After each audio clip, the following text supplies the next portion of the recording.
This silence was heavy, unnatural, the kind that makes the hair on the back of your neck stand up. On a quiet evening in St. Petersburg, Florida, 2013, a young boy sat waiting. The hours dragged on. His mother, Tracy Pulido, should have been home. She always came home. She always checked in. But tonight, the minutes stretched into hours, and the silence swallowed everything. This was the night Tracy Pulido's life was stolen. Her apartment, once filled with the warmth of family life, with the clutter of everyday living, with the tired but loving presence of a single mother trying her best, would become the center of a crime scene.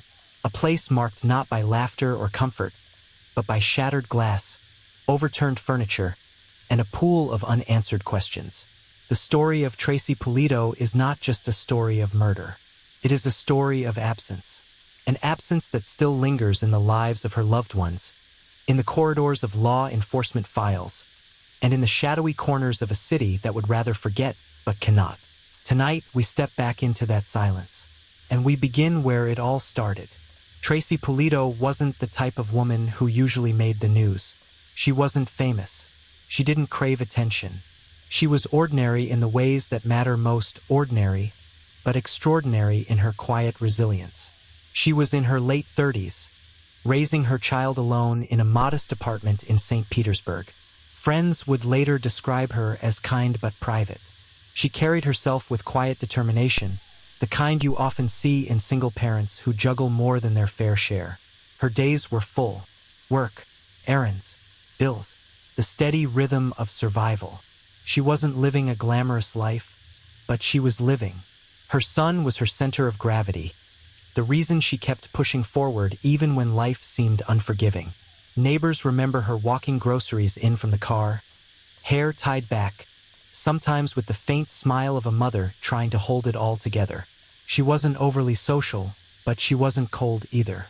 She existed in that in-between space where many hardworking parents find themselves. Always moving, always tired, but always present for her child. And yet, even in the most routine lives, danger can lurk closer than we ever imagine. March 2013. The Florida sun baked the pavement as Tracy went about her day. No one knew it would be her last. Morning came with the usual motions, making sure her son was ready, preparing meals, planning errands. At some point, she exchanged words with neighbors. Some saw her on the phone. Some saw her at her window. It was nothing out of the ordinary, but as the hours ticked by, something was shifting. The exact timeline remains murky, intentionally or not, someone blurred it. But what is certain is this. By the evening, Tracy Pulido's apartment would no longer be a place of comfort. It would be a trap. The following morning, concern began to grow. Tracy's absence was more than unusual. It was alarming. She never left her son alone for long. She never disappeared without a word. When neighbors and family finally entered the apartment, the scene was chaos. Furniture shoved aside. Signs of a violent struggle. The kind of disorder that doesn't come from clumsiness or a messy lifestyle. Something had erupted within those walls. Something brutal. And then, the most haunting detail of all, Tracy herself. Lifeless. Her body bore the marks of a struggle that must have been loud, desperate, and terrifying. Yet no one had heard a thing. Or at least no one had spoken up. The silence returned. Only this time it was deafening. Police arrived quickly, the flashing red and blue lights cutting through the Florida morning. St. Petersburg PD sealed off the complex, yellow tape strung across the doors, officers moving in and out. Inside, crime scene technicians worked meticulously. They photographed every overturned chair, every broken item. They bagged sheets, swabbed surfaces, collected fibers, lifted fingerprints. And most importantly, they found DNA. Yes, Tracy's killer had left something behind. Evidence. A trace. Something that could, one day, speak louder than silence. But even with DNA in hand, there was a problem. DNA doesn't mean much without a name to match it to. And Tracy's killer? He had no name in the system. At least not yet. From the very start, questions circled the case like vultures. Who had reason to hurt her? Was this a stranger? slipping in under the cover of night? Or was this someone Tracy knew? Someone who walked through her door without resistance? Neighbors speculated. Some swore they heard noises that night but couldn't place them. Others admitted they noticed nothing at all. And then, there was the issue of Tracy's personal life. As investigators combed through her history, they looked at everyone: ex-boyfriends, acquaintances, co-workers, anyone who had crossed paths with her. But every lead seemed to dissolve into nothing. To understand the weight of this case, we must step back and imagine the night itself. Tracy, tired from a long day, locking the door behind her. Her son is asleep in his room. The sound of the television fainted in the background.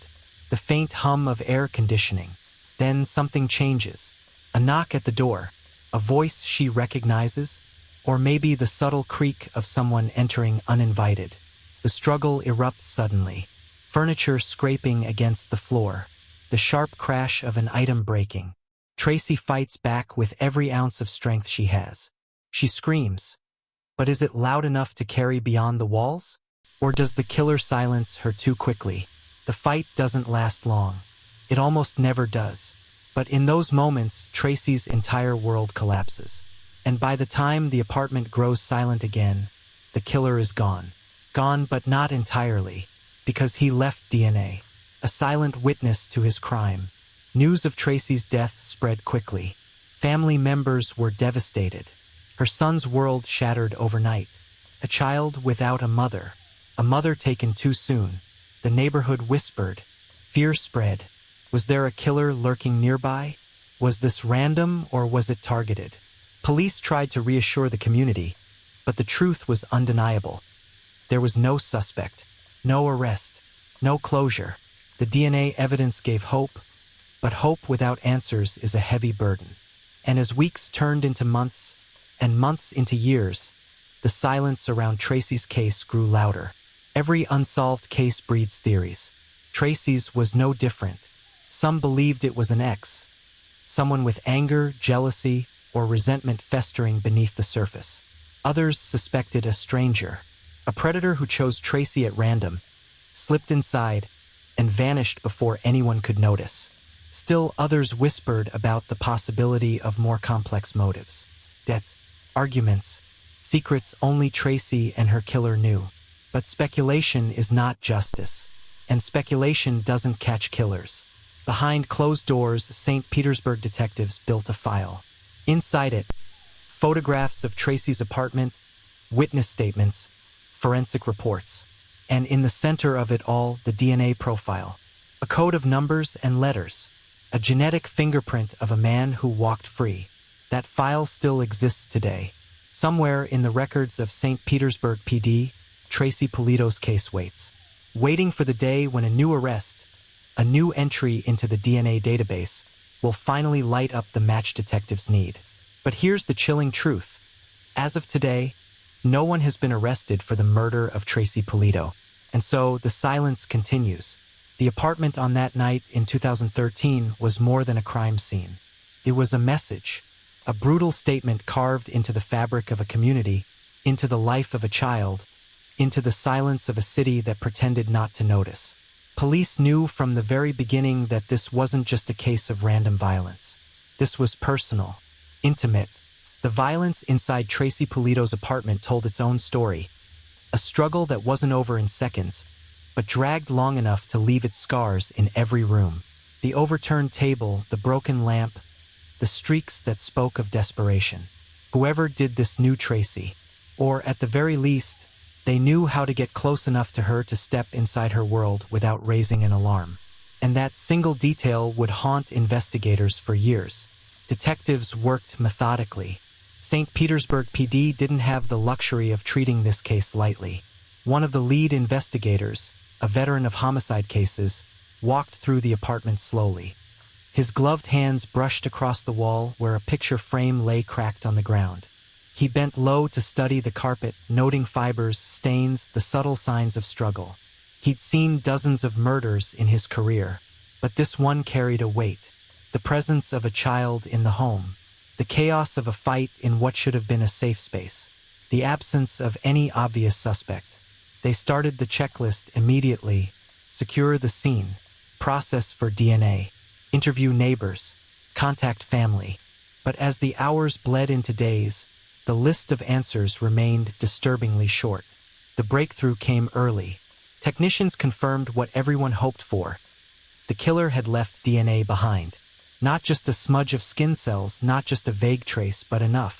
Enough to build a complete profile. Enough to hold on to hope that one day justice would speak. But the DNA database returned nothing. No hits. It was a ghost in the system. A genetic fingerprint of a man who, on paper, didn't exist. For the detectives, this was both a victory and a curse. They had a clue stronger than most cold cases ever see. But they also had a faceless killer, hidden by time and chance.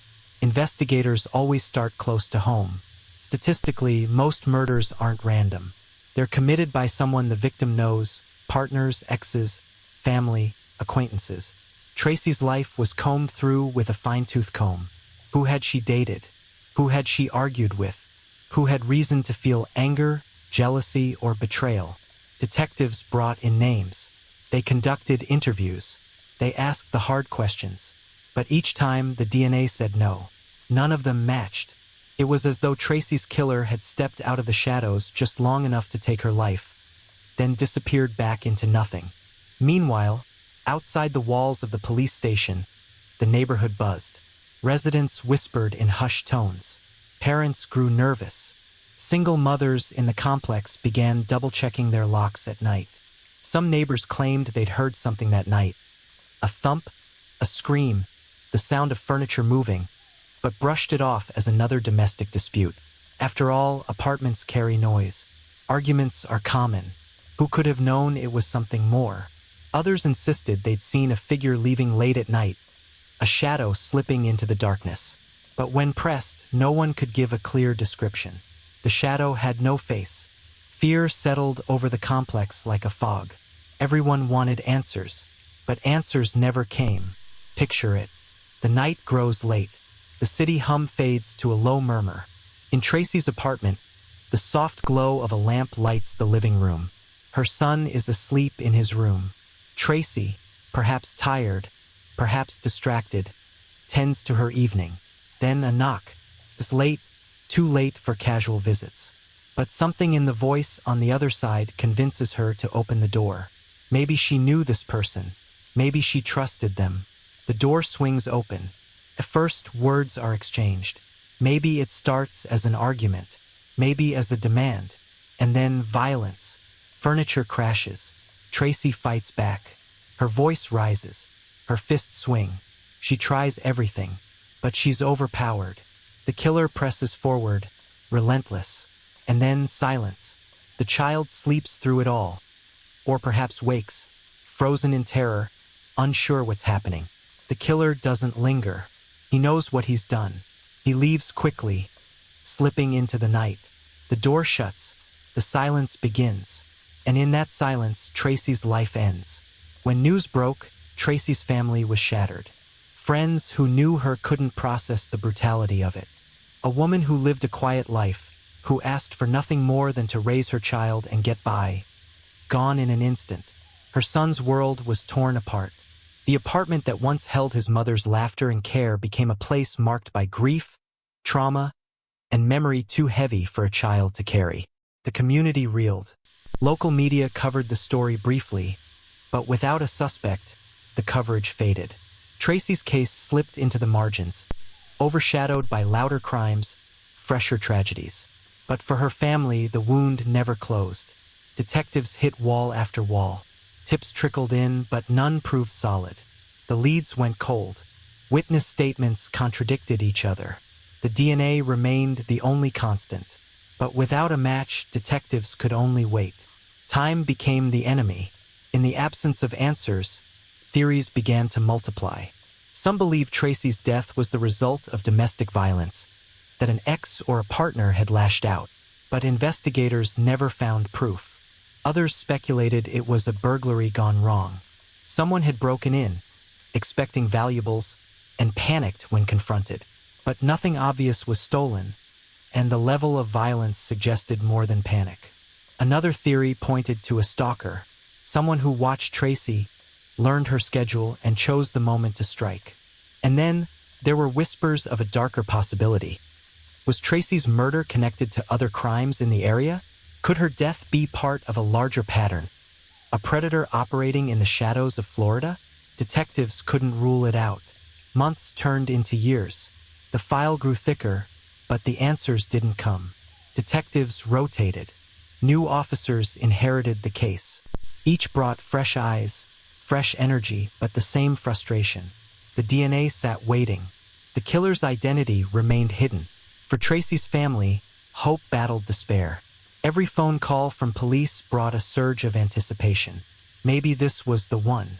Maybe they'd found the match. But every time the answer was no. No match, no arrest, no justice. And so the silence deepened. Florida, the Sunshine State, a place people imagine when they think of beaches, palm trees, and endless vacation days. But beneath the glow of tourist brochures and resort towns lies a darker truth. Florida has long carried one of the highest rates of violent crime in the nation. And in 2013, Tracy Pulido became part of that hidden statistic.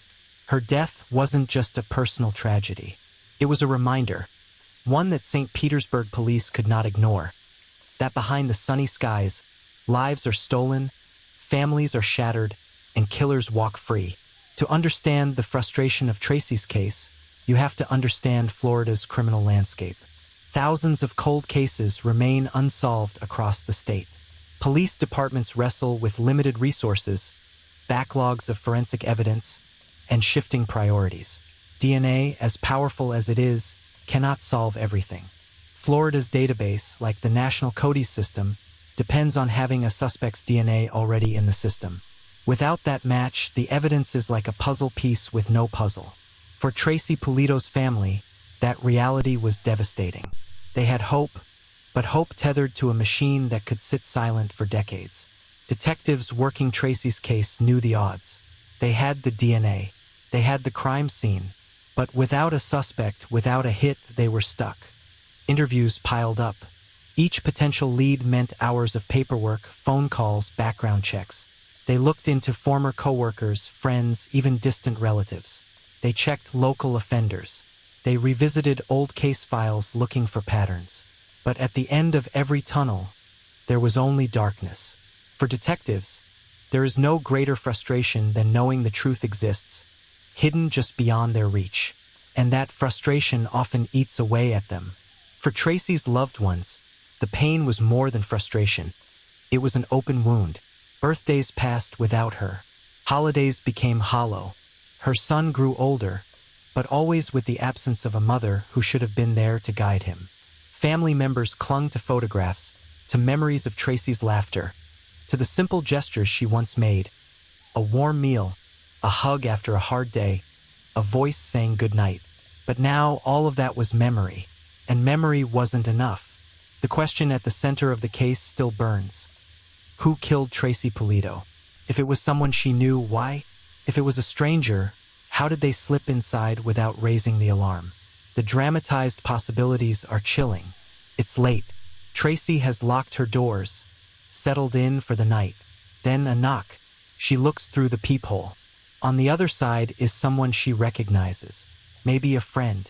Maybe an ex-someone familiar enough to lower her guard. She opens the door. Words are exchanged. Maybe it starts calm, then grows heated. The argument escalates, spilling inside. Push, a shove, a scream. Furniture topples. The fight turns deadly. When it's over, the familiar face is gone. But his DNA lingers. Another possibility is far more terrifying. A stranger watches from the shadows. He has seen Tracy before. He knows her schedule. He knows when she comes home, when the lights go out. That night, he makes his move. Perhaps the door wasn't fully locked. Perhaps he found a way in. Inside, Tracy is startled. She fights back, but he is ready. The struggle is violent. It ends quickly.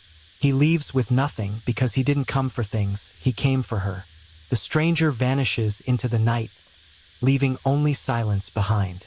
And then, there's the possibility no one wants to believe. that Tracy was simply in the wrong place at the wrong time. An argument outside spills into her world. A man, angry, high, or desperate, pushes into her apartment and lashes out. He doesn't know her. He doesn't care. Her death is random, senseless, and even harder to process. One detail that makes this case unbearable is the presence of Tracy's son. He was home that night, too young to process, too young to fully understand, but old enough to feel the terror in the air. Detectives never disclosed exactly what he saw or heard, perhaps to protect him, perhaps because even they didn't fully know. But the trauma of growing up without a mother, of knowing she died violently within the walls of the home, is a scar that cannot be erased. Years after the crime, some of the investigators who worked the case admitted that Tracy's murder haunted them. Cold cases do that. They attach themselves to the mind. You move on to other cases, other crimes, but in the back of your head is the one you couldn't solve. Some detectives retired with Tracy's file still sitting unsolved on their desk. Others passed it on to younger officers, hoping fresh eyes might see what they could not. But no matter how many times it's reopened, the result is the same. A silent DNA profile waiting for its match. And that's the most chilling part of Tracy's story. Her killer is still out there, somewhere, walking streets, living life, blending in with everyone else. Every day he wakes up knowing what he did. And every day he gambles that his DNA will never be matched, that Tracy's name will never rise again in the news, that the silence will protect him forever. But silence does not last forever. Across the country, thousands of cold cases like Tracy's are being revisited with new technology. Genetic genealogy, new DNA analysis methods, and updated databases have cracked cases once thought unsolvable. Families wait years, even decades, before seeing justice. For Tracy Pulido's family, that hope still flickers. Someday her DNA file may connect. Someday, a routine arrest in another state could finally give detectives the name they've been waiting for. Until then, the silence holds. Picture the killer leaving Tracy's apartment. He moves quickly, his breathing heavy, his hands shaking. He wipes surfaces, maybe, but he misses something. DNA clings to fabric, to skin, to the very air. He steps outside. The night air hits him like ice. He looks around. No one is there. No one saw. Or maybe someone did. A neighbor at a window. A dog walker across the street. But they never realized what they were seeing. The killer disappears into the night. He believes he has silenced her forever. But the truth is, DNA never forgets. For the community, Tracy's case became another whispered warning. Another reason to check the locks. Another reminder that danger can strike even in the quietest of places. For her family, silence became unbearable. Each day without answers was another day her memory felt stolen. For detectives, the case was a constant reminder of unfinished business. And for the killer, silence was his only shield. But silence does not erase truth. Tracy Pulido wasn't famous. She wasn't powerful. She wasn't wealthy. But she mattered. She mattered to her son, to her family, to her community. Her life was worth just as much as any headline-grabbing case. And her death demands answers. Someone knows something. Maybe a neighbor who saw something that night. Maybe a friend who noticed bruises on a man's arm the next day. Maybe a relative who heard a confession whispered after too many drinks. Secrets like these don't stay buried forever. And so we ask, if you know anything about the murder of Tracy Pulido in 2013, come forward. Silence only protects the guilty. As we close, remember this: Tracy's story is not just about death. It is about the failure of silence, the weight of unanswered questions, and the hope that one day justice will speak. Her killer walks free, but freedom is fragile. DNA waits, files wait, detectives wait, and somewhere, deep in the system, a match is coming. When that day arrives, Tracy Pulido's silence will end. This is not the end of Tracy's story. It is only the beginning of the reckoning. If you found this story compelling, don't forget to hit the like button, subscribe to the channel, and turn on the notification bell so you never miss another deep dive into true crime's most chilling cases. Until next time, stay curious, Stay safe, and remember, the truth is often stranger than fiction.